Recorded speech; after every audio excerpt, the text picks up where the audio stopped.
ভাই, তুমি ভুল মানুষকে ভালোবেসেছিলে। যে তোমার চলে যাওয়ার দিন সে সব কিছু ভুলে সে বাসর ঘর করেছে।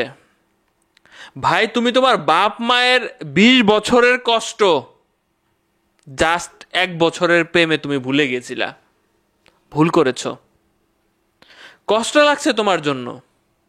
আপনি একটা প্রেম করলেন এবং দেখলেন যে আপনার চোখের সামনে মেয়েটার বিয়ে হয়ে যাচ্ছে এবং সেই বিয়ের দাওয়াত আপনি পাইলেন। কি করবেন? প্রচণ্ড পরিমাণে ভালোবাসেন, কিন্তু ওই পাশ থেকে আসলে ভালোবাসা ছিল না। দর্শক শ্রোতা, পাশে যে ছেলেটাকে দেখতে পাচ্ছেন, এই ছেলেটা যে কাজটা করেছে এটা মোটেও ঠিক করেনি। বাবা মায়ের দিকে কেউ তাকায় না। মানে কি বলবো, এই ছেলেটা একটি মেয়েকে প্রচণ্ড পরিমাণে ভালোবাসে। তো ভালোবাসার এক পর্যায়ে তাদের মধ্যে কিছু একটা তো হয়েছে। তো মেয়েটার বিয়ে ঠিক হয়েছে এবং মেয়েটা এতে খুশি। বরং মেয়েটা এসে ছেলের বাড়িতে এসে ছেলেকে বিয়ের দাওয়াত দিয়ে গেছে এবং তার বন্ধু বান্ধবদের বলছে যে 11টার সময় যা বিয়ের দাওয়াত খেয়ে এসো। তখন ছেলেটা বলে দিছে যে 11টার সময় আমি তোমার বাসায় যাব না, তোমাদের আমার বাসায় আসা লাগতে পারে।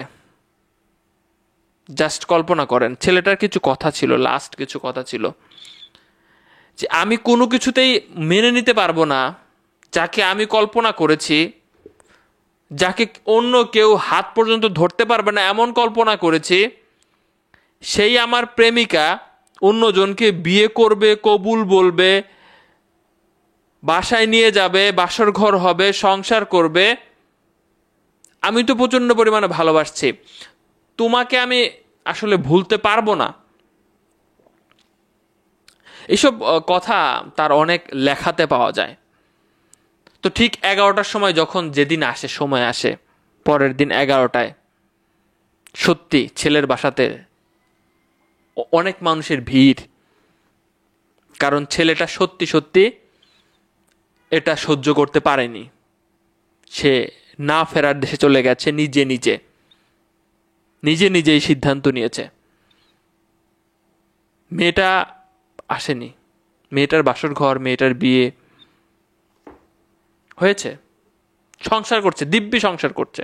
অথচ তুমি চলে গেলা, দুনিয়া ছেড়ে চলে গেলা, তোমার বাপ মার কথা চিন্তা করলা না। বোকামি না?